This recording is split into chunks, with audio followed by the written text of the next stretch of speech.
Look who just became a national security enigma. You, yes you, sitting there thinking you're just another face in the crowd, just another name in the database, just another file gathering digital dust. Wrong. Dead wrong. Because somewhere in a temperature-controlled facility, there's an analyst staring at 17 monitors, and every single one of them is showing your profile. And every single one of them is screaming the same thing.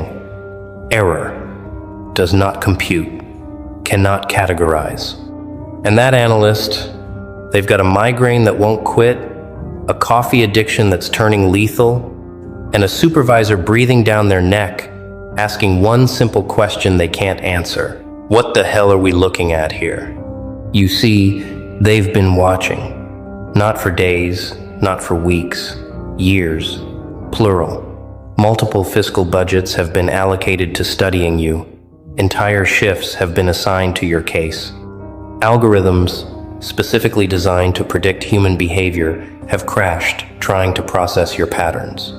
They've got your digital footprint mapped, your location history tracked, your transaction records analyzed, your social connections graphed, your communication patterns decoded.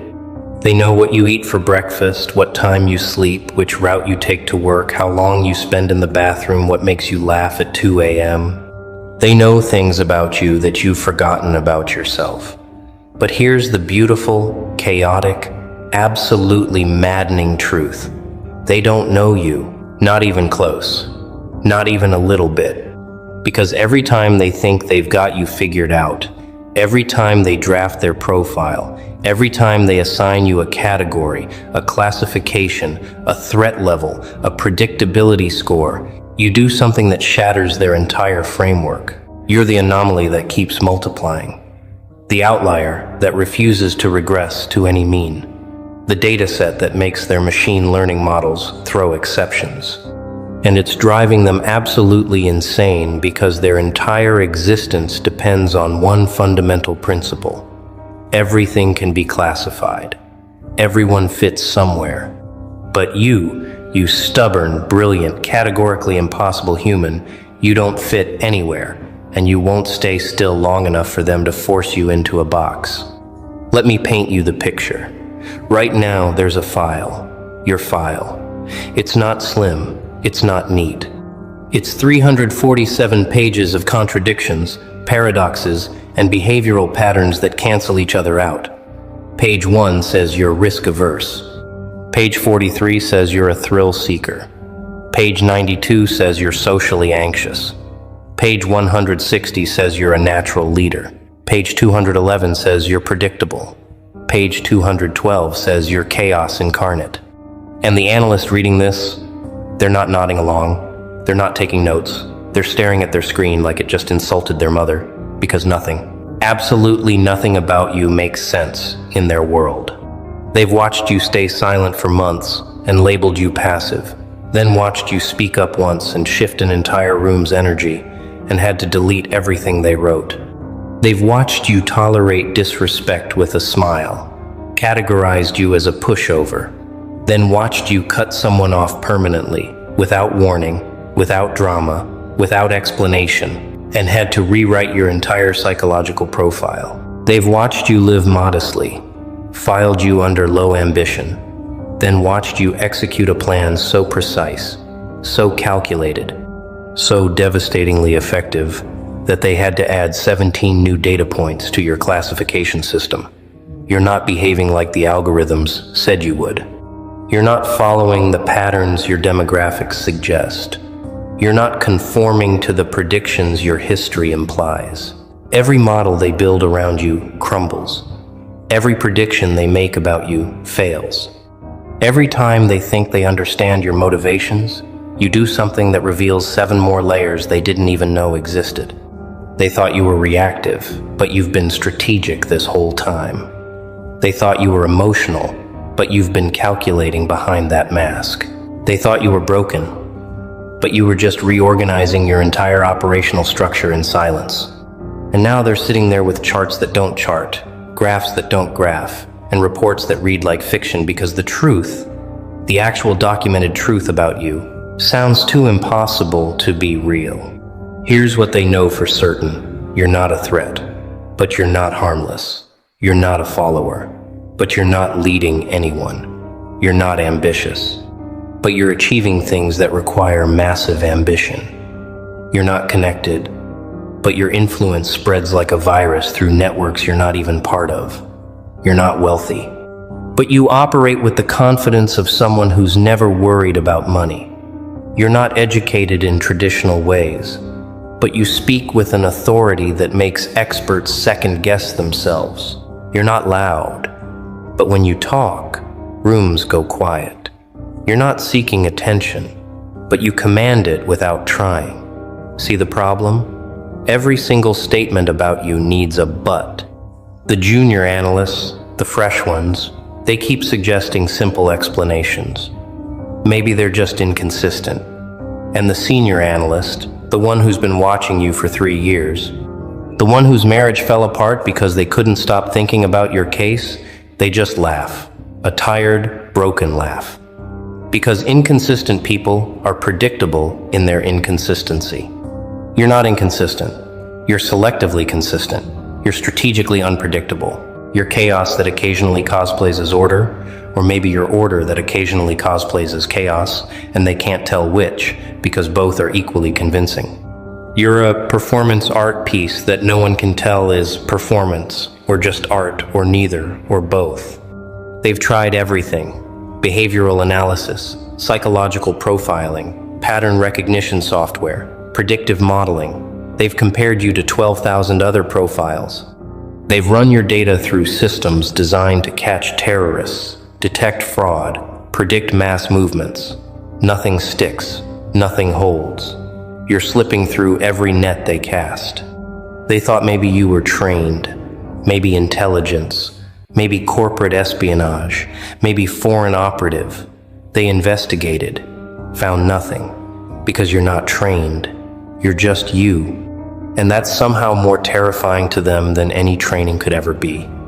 Because training they understand, training they can decode.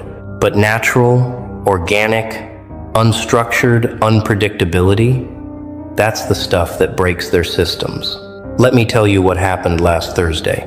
Thursday, 3:47 p.m., you did something. Something small. Something that to you was probably meaningless, forgettable, just another moment in your day. But to them, to the analyst watching, it was the data point that made them stand up from their desk, walk to their supervisor's office, and say, "We need to reclassify this entire case." Want to know what you did? You chose something that, according to 17 years of behavioral research, given your profile, your history, your patterns, you had a 2.3% chance of choosing. And you didn't choose it randomly. You chose it deliberately, with purpose, with intention. And they have no idea why, no framework to understand it, no model to predict it. You just did it. And it worked. And now they're rewriting algorithms. But here's the beautiful part. The part that's keeping them up at night. The part that's turning your file from a curiosity into a legend. You're not trying to confuse them. You're not intentionally being unpredictable. You're not playing games with surveillance systems. You're just living. You're just being yourself. You're just making choices that make sense to you, in your world, with your logic, following your internal compass that apparently operates on principles that modern behavioral science hasn't discovered yet. You're not the rebel. You're not the anarchist. You're not the revolutionary.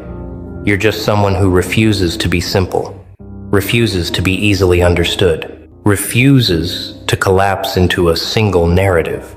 They wanted you to be one thing, you're 17 things. They wanted you to stay in one lane. You're driving on roads they didn't know existed. They wanted you to follow patterns. You create new ones daily.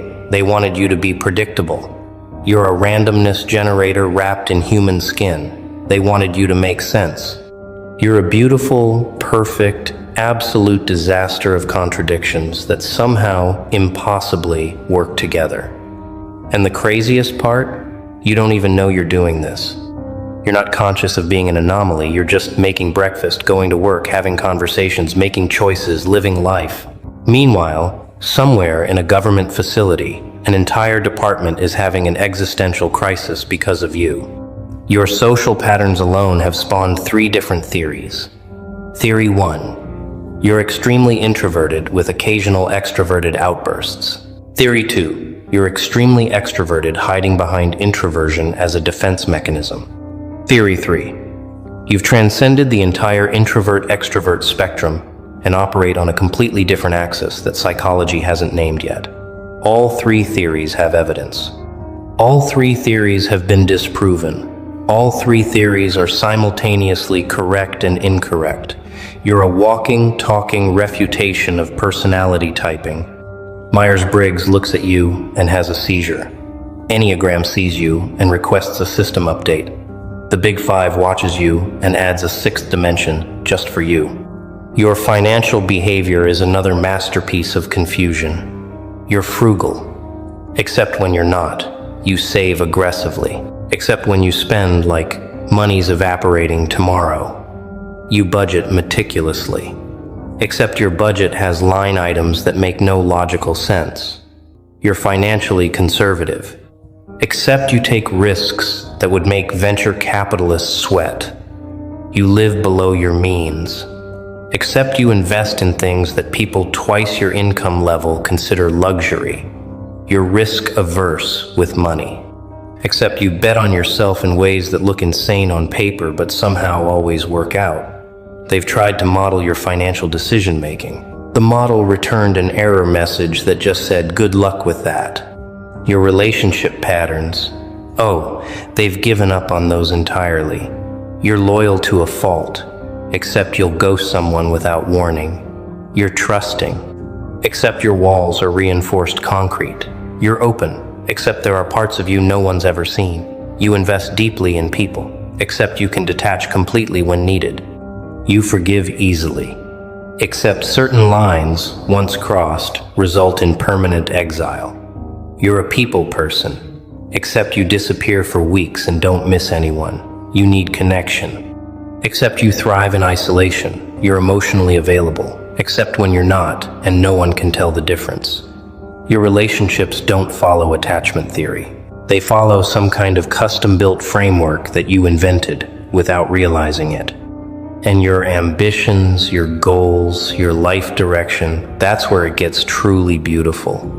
They can't figure out what you want, because you want everything and nothing. You're driven, except you're content. You're hungry, except you're satisfied. You're climbing, except you're already at the top of your own mountain.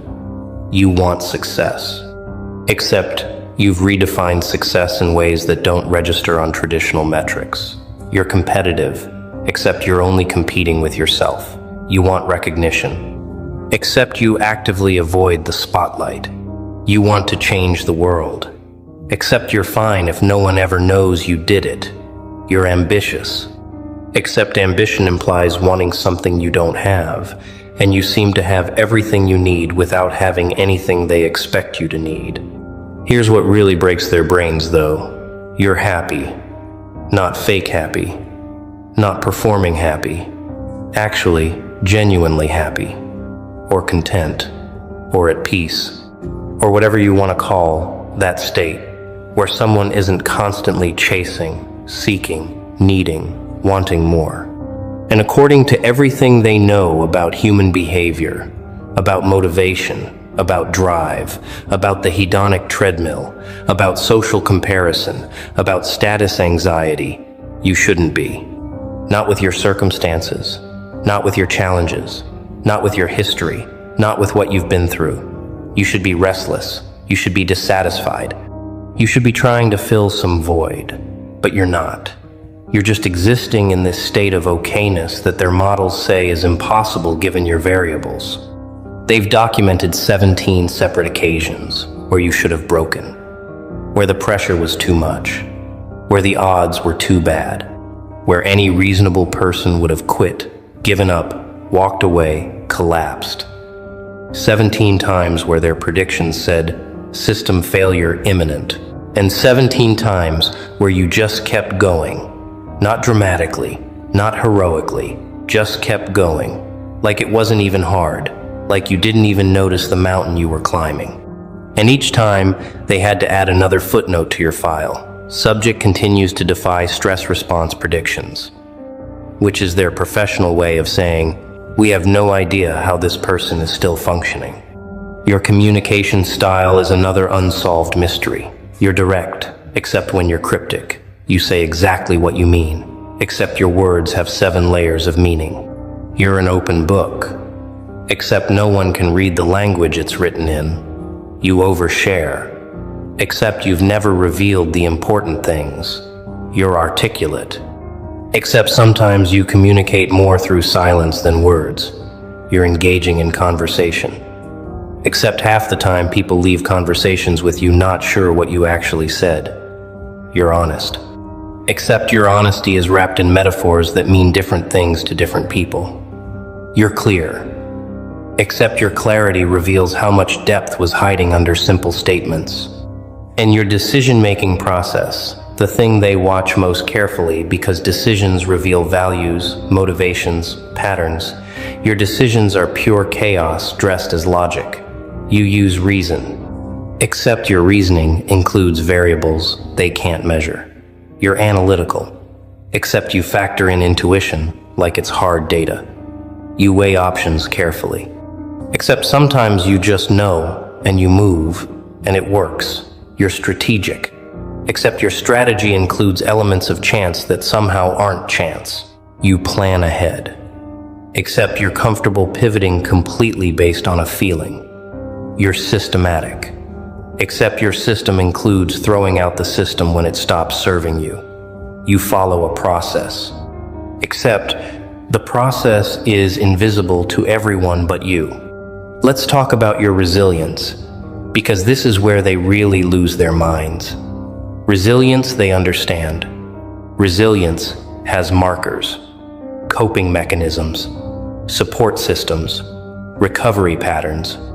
But you don't bounce back. You don't recover. You don't cope in recognizable ways. You just absorb impact and keep moving.